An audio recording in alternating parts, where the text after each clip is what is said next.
Welcome to JSS Matriculation School Talavadi Social Class. Today I go to explain you lesson number 4 of Geography, Hydrosphere.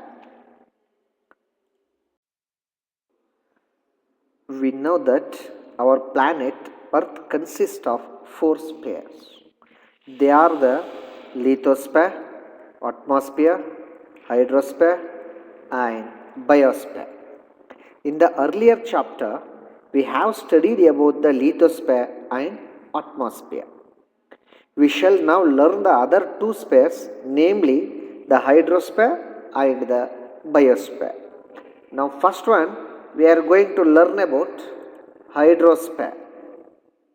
One of the most indivisible nature resources on the earth is water. The earth is also called the blue planet as it holds water in abundance and thus stands unique among the other planets. Hydrosphere consists of water in the various form found on the earth. Over 97% of water on the earth's surface is confined to oceans. Less than 3% of water is held on land and glaciers, ice caps, groundwater, rivers, lakes, and also as the water vapor in the air. Next, we are going to read about hydrological cycle. The earth water is not static. It is always in motion. This continuous movement of water on above and below the earth's surface is called the hydrological cycle. So what are the shown the picture in the right side of the slide? It will be explained that the three major processes involved in the water cycle are evaporation, condensation, and precipitation. Water changes its form constantly, that is ice water and water vapor. This process happens in the blink of the eye or even over millions of years. Water resources of the earth can be broadly divided into freshwater and salt water. The next heading is fresh water. Rain water is considered to be the purest form of water as it contains very less proportion of salts when compared to the oceans and seas. Hence, it is called fresh water. A major part of the fresh water is found in the frozen state in the form of ice caps and glaciers. Around 1% of it is found in the liquid state as rivers, streams, lakes, ponds, etc. Surface water may also penetrate through porous rocks and gets collected beneath the earth surface. This is called groundwater. Do you know?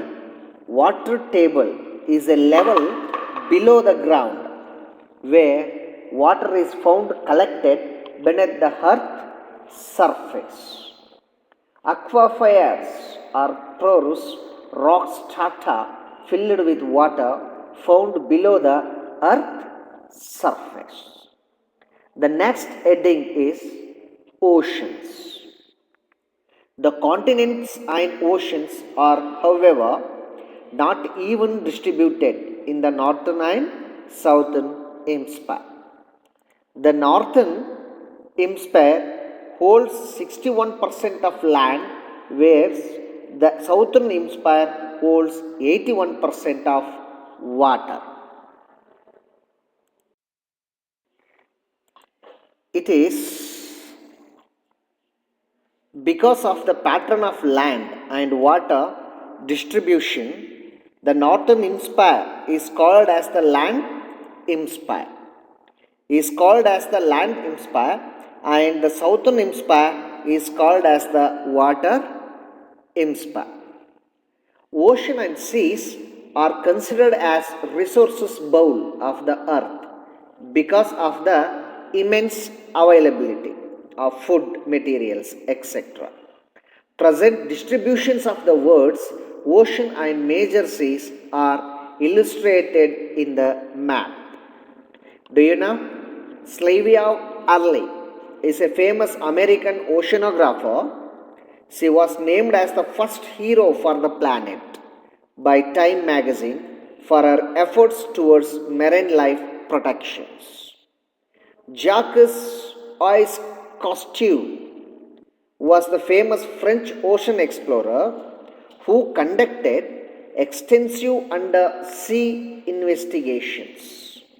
He belongs to the information service of French Navy and was sent on missions of Shanghai and Japan and in the USSR, means Russia. He get Howard's Cross of the World in 1939 to 1945 and US Presidential Medal of Freedom in 1985. The next point we are going to learn about the ocean subbedding is relief of the ocean floor. The ocean basin are characterized by the following major relief features: continental shelf, continental slope, continental rise, deep sea plain or abyssal plain, oceanic deep, and oceanic ridge. Now we are going to learn about the first one is continental shelf. A shallow and gently sloping platform extending out from the adjoining continental land masses into the sea is called continental shelf. It is almost a uniform zone of seabed with a gentle gradient. The continental shelf is of great significance for the following reasons. They are slowers, thus enable sunlight to penetrate to the water. These encourage abundant growth of grass, seaweeds, and plankton. Hence, these zones become the richest fishing grounds in the world. Example, the Grand Banks of Newfoundland. The next point of continental shelf is a continental shelves have extensive deposits of minerals and mineral fuels.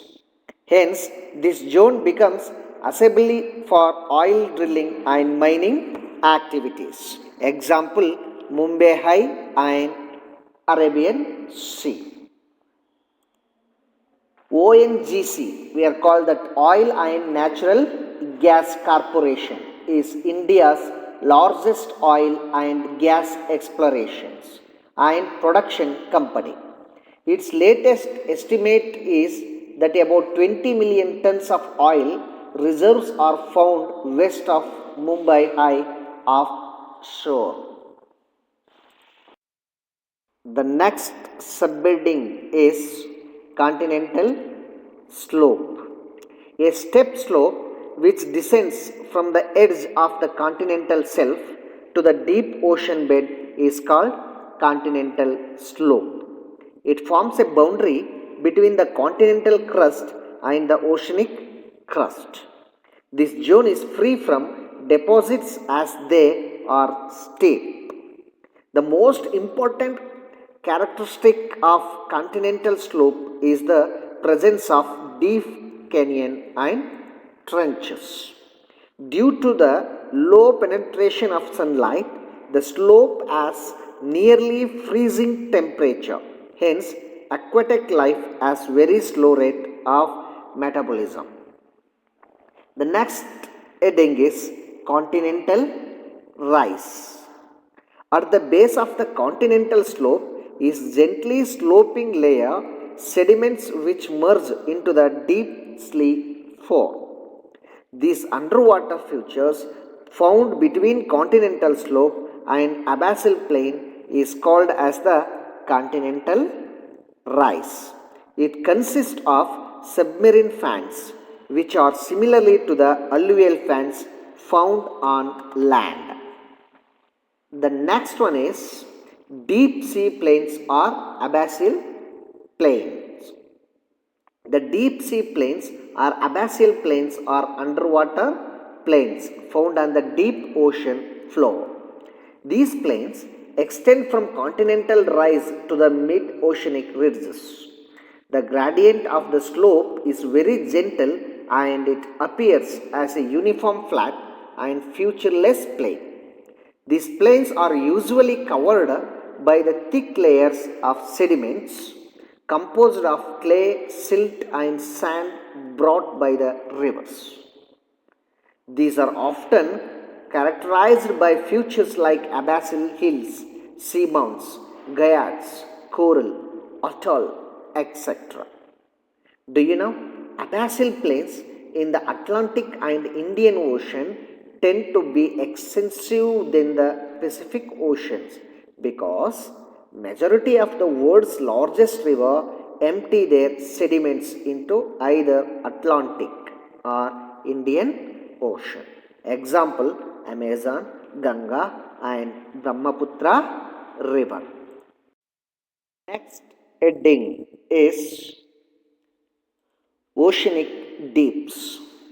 Trenches are the deepest part of the ocean and occupy about 7% of the total relief of the ocean floor. The ocean temperature in the trench is slightly cooler than the freezing temperature. As they are sediment free, most trenches are V shaped with step sides. Epicenter of the great earthquakes are all found in the trenches. Dragon Hole is the deepest known underwater sinkhole in the world. The local fishermen called it the Eye of the South China Asia. The next heading is Oceanic Ridge. Oceanic Ridge is a continuous submarine mountain chain. They are made of young basaltic rock formed when two tectonic plates move apart. The mid-oceanic ridge is probably the most extensive single features of the earth topography. The two of the most well-known mid-oceanic ridges are the Mid-Atlantic Ridge and the East Pacific Ridge. The Mid-Atlantic Ridge is the largest unbroken oceanic ridge. Do you know?